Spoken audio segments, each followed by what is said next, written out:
Hello people and welcome back. This is gonna be the walkthrough the dungeon Irontech Forge.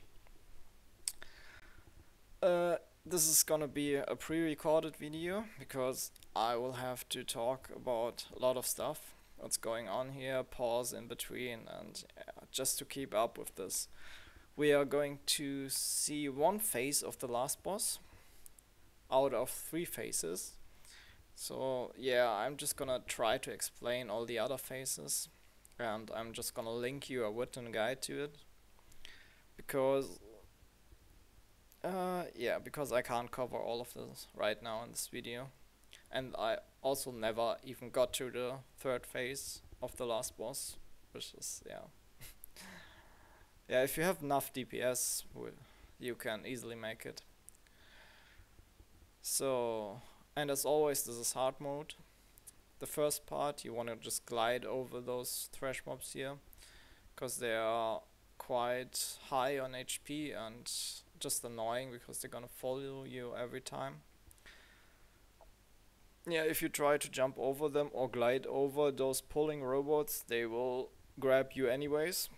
Luckily, I have a cat that gets grabbed instead of me, so yeah, there we go.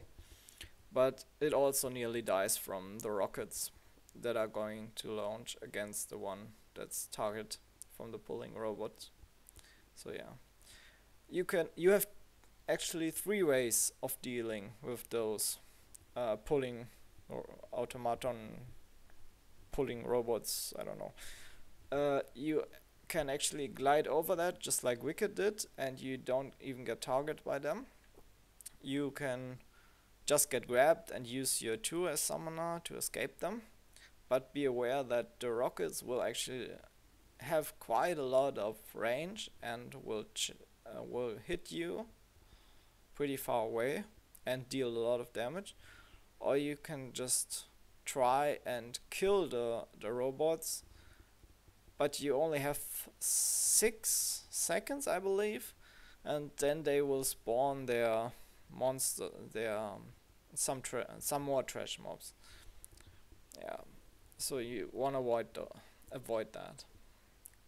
But if you kill them, those rocket launchers will also explode in a tiny explosion, which deals a little bit of damage. So this mini boss here is actually the first boss of Nexus. It doesn't have the CC mechanic, but it does have the normal rotation, including the throwing razors and the jumping, which will knock you down. But other than that, it's just purely DPS, nothing to worry about. If you've done that, you're pretty much on the way to the first boss. And there you should have 3 people sharing the lightning. This will be Wicked, Yumelin, and Leerana here. And I'm not gonna do any mechanics here, because yeah, I'm just lazy. No, just kidding.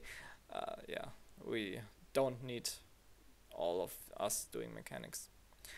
The important thing here at this boss is you have the tank. The tank will get marked and will get the bomb planted on him. The bomb will explode after 5 seconds and has a huge radius. It will insta-kill people who have 1 stack of lightning or more, and will deal also quite a lot of damage to other people who are in the radius. So the tank can't get a stack of lightning. Here's the first phase. He will jump to the middle, then he will shoot lightning at the at the furthest person, and this lightning can be shared 3 times. Then if you share the, just let me pause the video here, because it's important. Like, he will throw it at the furthest person, which will be Yumelin. She will go here to the entrance, so everyone can just gather with her. He will jump, now it's gonna start. He will throw it, so they're gonna share it. And this is mean that it's a huge buff to the players who got the lightning, and they should clear those automaton healing robots, because they heal the boss quite a bit.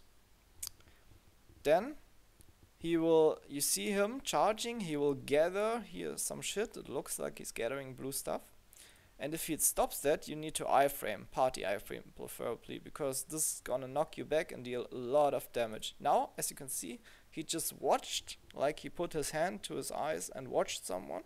Here you can see Sirkan got marked, and he's gonna move backwards because he don't wanna have the exploding bomb near any of us, because it deals a lot of damage.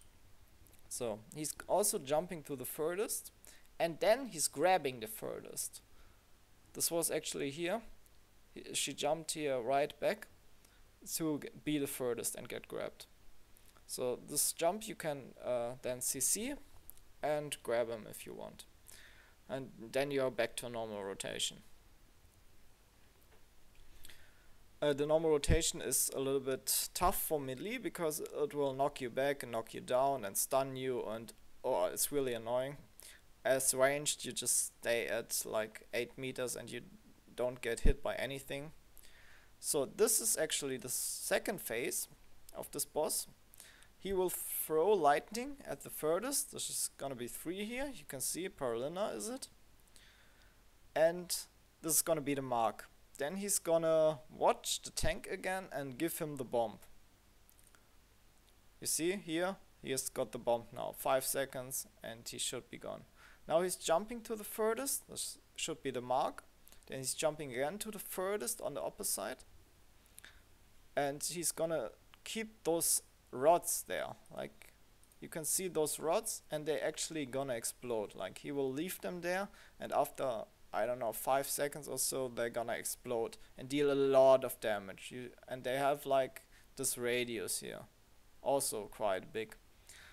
And yeah, he jumps to, it's actually the 6th jump right now he does, which will be to the tank. And the tank gathered to us again, and then he will throw a grab to the furthest person. This should be the mark, because the mark took the 3 lightning stacks solo. If the mark only has 1 stack or 2 stacks, that happens if he shares with another person, the mark will die if grabbed. If the grabbed person has 0 stacks of lightning and the boss grabs him, it will be an insta wipe for the whole party. So yeah.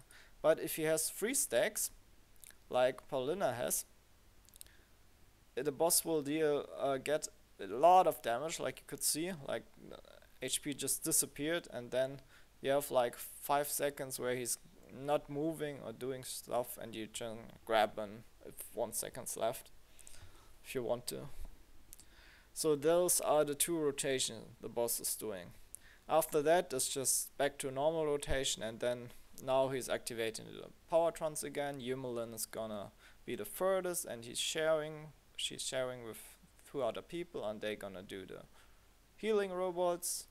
And yeah, then you party protect, and you're good to go. He will jump to the furthest, grab the furthest, and yeah, the tank, as you could see, he jumped there backwards, so no one got hit by the explosion, and everything's gonna go good. Yeah, and as you could see, we are gathering in the middle, so no one of the people who's not doing mechanics will be the furthest when he jumps to the 2 furthest. It doesn't have to be the tank to be the furthest, but it's preferably, since he does have to get away with the bomb anyways. Now this is the 2nd phase again, lightning to the furthest, which should take solo, and bomb to the tank. Jump, jump, jump again, jump. You should coordinate with your tank what round you want to do. Like if you go clockwise or anti-clockwise, like that's up to you, it doesn't really matter. Just the tank should actually watch the marker where he's going and just go the opposite direction of him. So no one, like, if you stack those rods together, you actually have a party wipe, just like in Nexus. Also, you should iframe the rods. If he jumps on you, you have to iframe. As a summoner, just use your E, your X, or something, I don't know. Any iframe will do. Otherwise you will get knocked down, which can fuck up the running and then stack the rods, and it's gonna be in party wipe. So you don't wanna do that. So other than this, is just normal trash mobs here. Those blue mobs actually can explode if you fight them too long and deal a lot of damage, so kill them quickly. And yeah, all those trash mobs are really annoying, like they have CC abilities and quite a lot of damage. Yeah. But then up to the next boss, it's mini boss, which is actually the second boss of Desolated Top. And it's pretty much a DPS check and just annoying for people.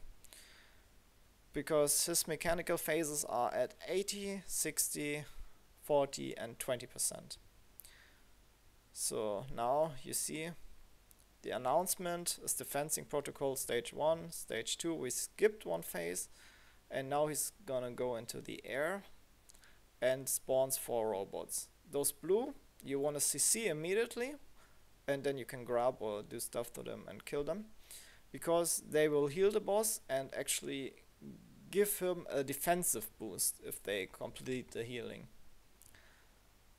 Yeah, then he's gonna go again into the air, and on all those phases he will just go into the air and summon those 4 robots, like 2 blue and 2 red. Those red just try to kill you and be annoying. The party iframe this one because it knocks you back, and yeah, it's just an annoying mini boss, nothing else to worry about.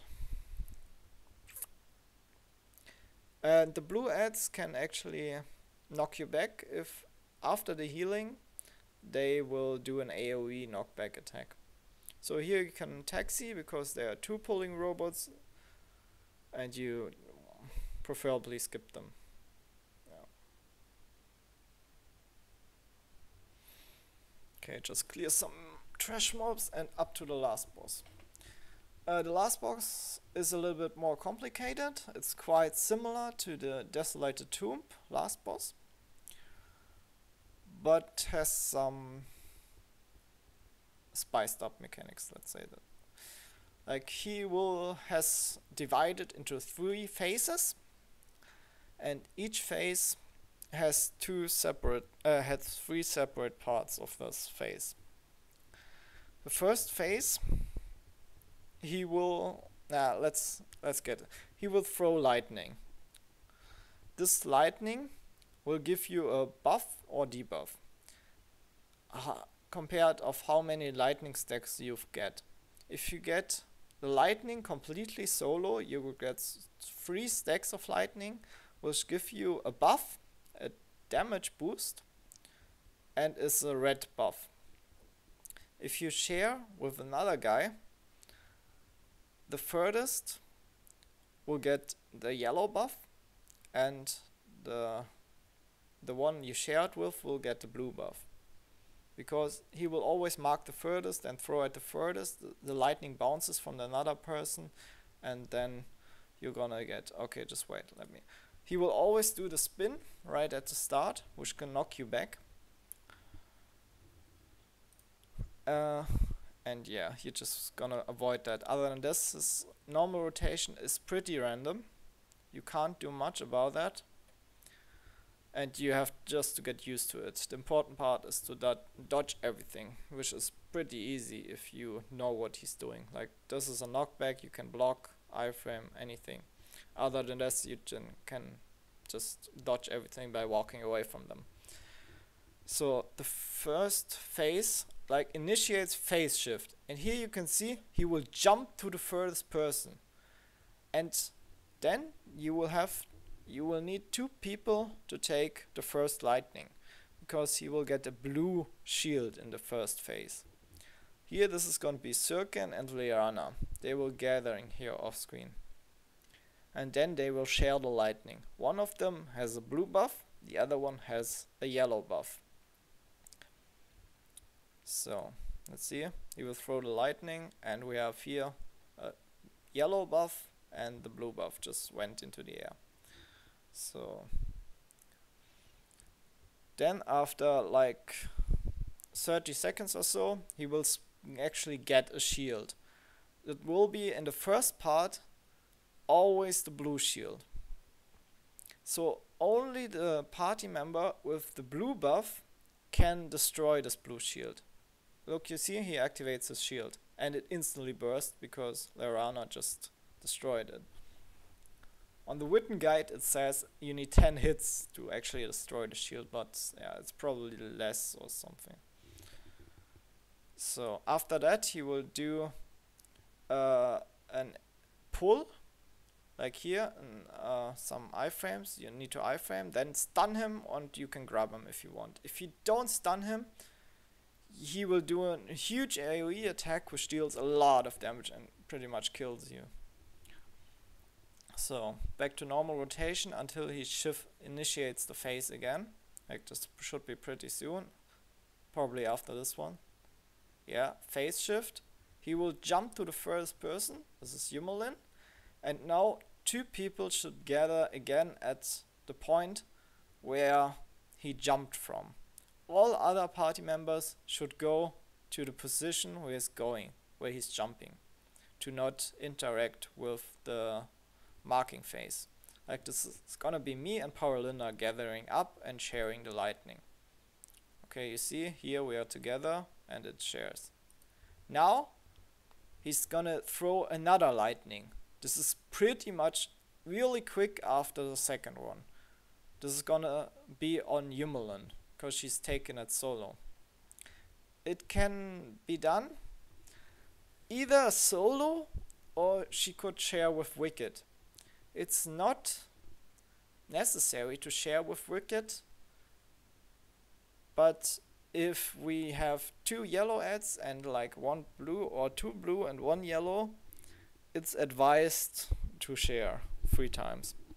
But you can also take it solo, it doesn't really matter, because you should have enough people to clear the ads. Like you should have 2 yellow and 2 blue buffs. If you take it solo, you will get the red buff, which gives you a DPS boost, so it's also quite nice. So yeah, she will take it, as you can see, she got it solo, so she has the red buff. Now the ads will become attackable, and you have to kill those. Like I have the yellow buff, and I'm just gonna clear the yellow ad. You want to stand close to it, because otherwise it will shoot some shit from the sky, which can deal huge damage. Then here you will see the ads floating, like right that. You see, he's gonna start floating. Then you should start as a Force Master, use your party iframe to sheet everyone. Or BM, like, doesn't matter. Any party iframe is good, as long as it holds like 5 seconds. Or you just iframe yourself, which I'm gonna do.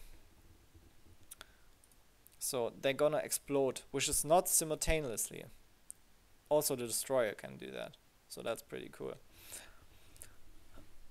Yeah, other than that, if you're not gonna be able to kill all the ads, like to get them to 1 HP, in the time the boss starts the Havoc attack, it's an instant party wipe.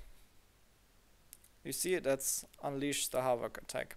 If you haven't cleared all those monsters, then by then you are pretty much dead.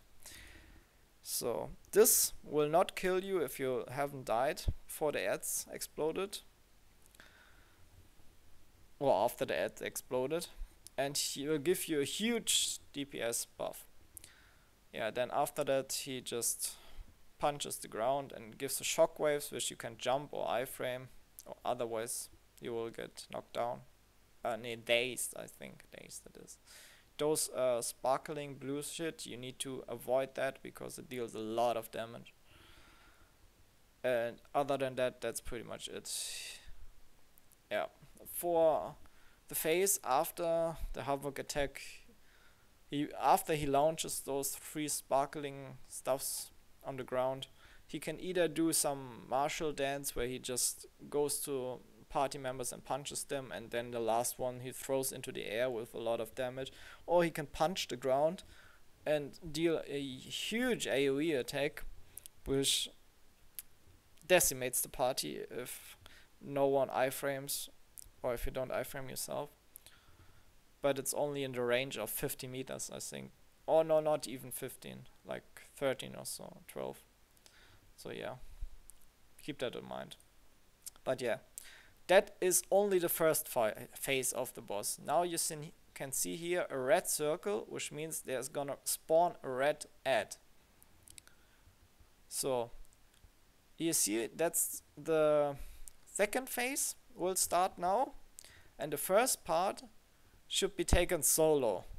Like, he's gonna jump to Yumelin because she's the furthest, and then someone just needs to take the buff solo to get the red buff, because in the second part he will get a red shield first. Always. And if you can't destroy the shield, he will heal and deal a lot more damage. Also, he will do his AoE attack, and then you need to wait a little bit longer until you can stun. And if you don't stun, he will do a huge AoE attack, which deals a lot of damage. So yeah, but that's the boss. Like, it is pretty much complicated, and I'm gonna link you a written guide to it. And I hope I could explain at least some of the mechanics. And I wish you good luck. And just read the guide again, because it's the written guide is actually really complicated. But yeah, it's really in depth. Like, if you can understand it, like, you should do the dungeon and then you're gonna see what he's doing. But for the first, like, I'm just gonna tell you, for the first phase, you just wanna have 2 people sharing, then 2 people sharing, and then either 1 solo or 2 people again. Like, 1 solo has to be done if there's a red ad. Like, those circles here will show you if it's a red, a blue, or yellow. And yeah, that's about it. Thanks for watching, and see you soon.